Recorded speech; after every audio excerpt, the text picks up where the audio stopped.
This is the Louie T Network. Hey, either you're outside or you're in the lab room.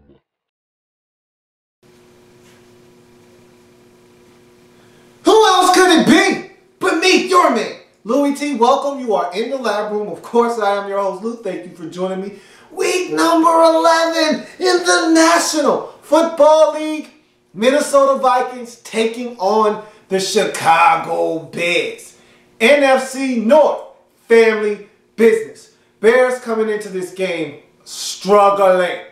And that's an understatement. A lot of rumors, a lot of things swirling around the midway right now about the prospects of head coach Mark Tresman keeping his job. Is Mike Shanahan going to replace him? Are they going to fire him? It's been a tumultuous month for Mark Tresman and his Bears football team. They get shellacked by the Patriots. They go on a bye week. They come off the bye week and they get destroyed by their hated rivals, the Green Bay Packers, on national television nonetheless. It's been a pretty rough stretch of football.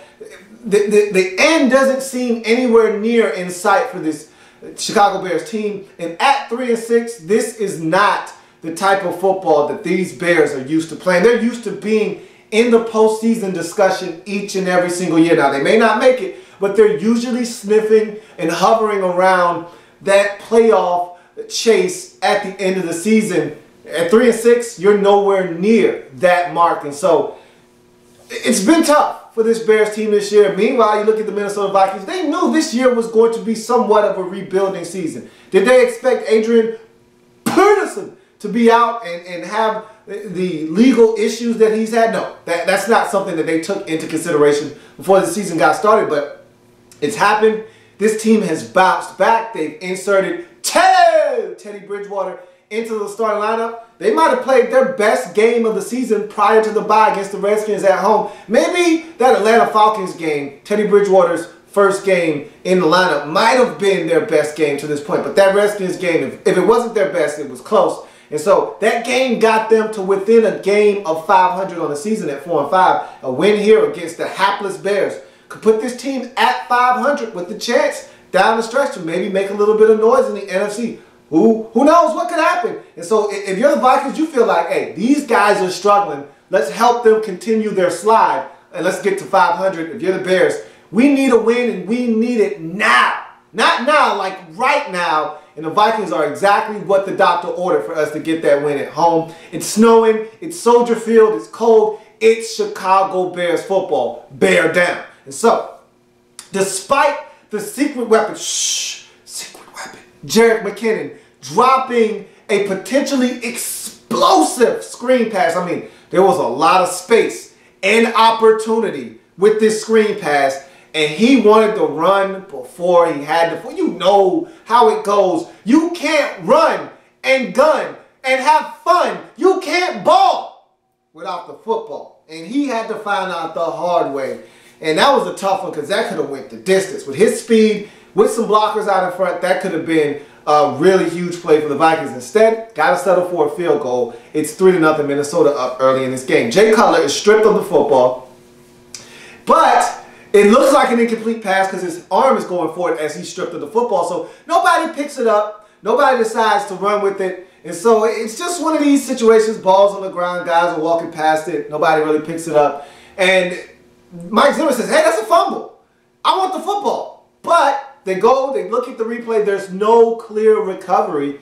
No one actually picks the football up physically and says, hey, it's our ball. And so they're not awarded the football, but Jay Cutler, being a hothead that he is upset. They were about to run a play. He feels like it's no way that this is a fumble. Why are we looking at this? He spikes the football on the ground, picks up an unsportsmanlike penalty on the play.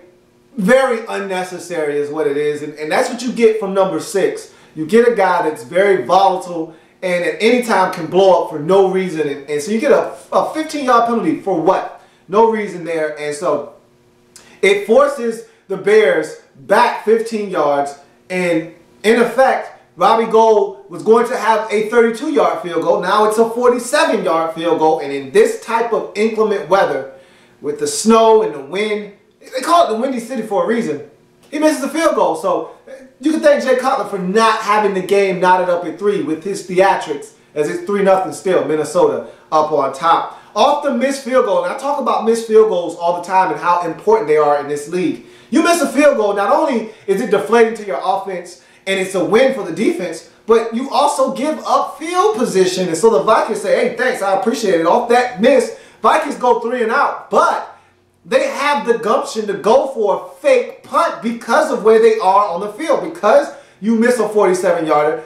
That's great field position. Don't mind if I do. I'll take a fake field goal here. And so it's a beautifully orchestrated fake too. I mean, teams have been getting really creative with the fake punt this year. I mean, we saw the Lions throw a pass. We've seen teams. This wasn't one of your standard, just snap it to the personal protector and let him run with it. This was a snap it to the personal protector. We're running a counter. Everybody go that way. Then one guy goes back this way and they just hand it off, get a lead blocker. And Andrew Sendejo off to the races down the sideline.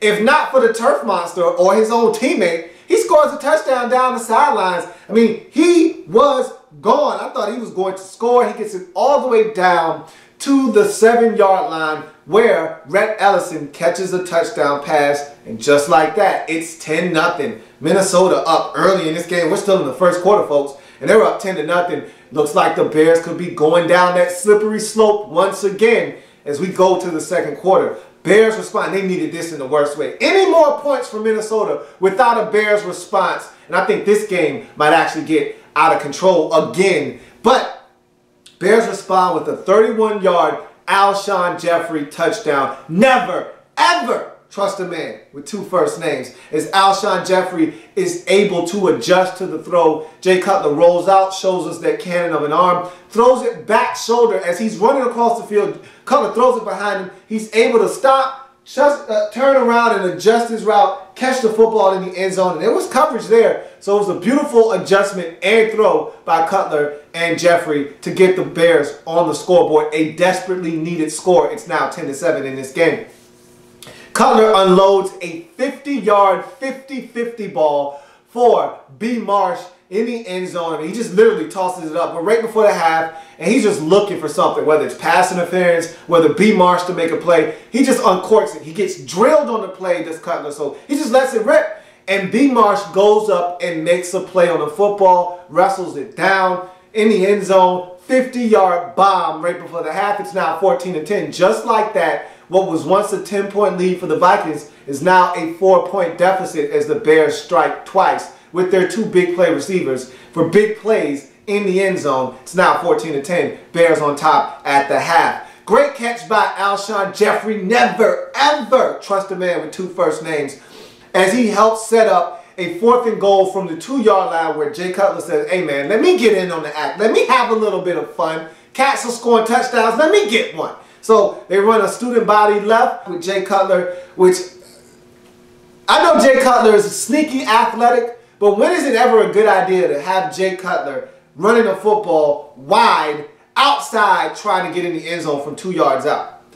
Hey, look, I didn't draw the play up. I didn't call it, so don't fuss at me, but I didn't think it was a smart play, and neither did the Vikings as they stopped him cold from getting in the end zone. Great D from the Vikings. Excellent stand. They had to have it at the time. To go down 21-10 would pretty much be the nail in the coffin for the Vikings in this game. So they needed that stop. They got that stop. Cutler throws a bad interception straight to Harrison Smith, who gets an excellent return on the interception, giving the Vikings offense great field position. But they squander it in typical Vikings fashion as they miss a field goal. Still 14-10. Bears up as we go to the 4th quarter. After a couple of 4th down conversions on the drive, Cutler finds B. Marsh. And this was simply a jump ball. This was a BFG moment where Jay Cutler basically says, hey, I need you. And Brandon Marshall, before the play, gives Jay Cutler a little sign like, hey, man, throw me the football. I don't know what that sign means, but it must be translation. Hey, throw me the football. I'm open. I don't care if I'm covered. I'm open. Throw me the football. And Jay Cutler obliges, throws it up, jump ball style, and Brandon Marshall, BFG, Ball fragment grab puts his nutsack squarely on the helmet of the corner. And it was not bad coverage, but it's not much you can do when a guy that is 6'3", 6'4" goes up, ball is thrown perfectly at the height where he can get to it and you can't. And he wins that jump ball, puts his ball sack on your helmet. Hey, wipe the fragment off and live to fight another play. As the Bears get in the end zone, Cutler to Marshall for the second time in the game. Cutler's third touchdown pass of the game. It's now 21-10. Bears up on top. And so the Vikings make it interesting with the field goal late to make it 21-13. Then they get the football back with an opportunity to go down and tie the game up. Of course, they'll need a 2-point conversion. Teddy Bridgewater throws an interception in the end zone to Ryan Mundy to seal the deal as the Bears snap their losing streak, get a victory, a much needed one at that. 21-13, the final. They're now 4-6 on the season of the Bears, so are the Vikings. Bears needed this one in the worst way. I mean, the Vikings, you would love to see them get to 500, but nobody's expecting much of the Vikings. For the Bears, man, it was going down fast in Chicago. This is going to slow that down a little bit. Maybe they can parlay this victory into a couple more and right the ship in Chicago. We shall see. But hey, take it one game at a time. It's a win for the Bears. They get it done 21-13. That's going to do it for Bears Vikings. I thank you for joining me. If it happens in the National Football League, whether big or small, we cover it all here in the lab room. Come back and join me as I've got plenty more games. I'll break down in week number 11 in the National Football League season. You bet.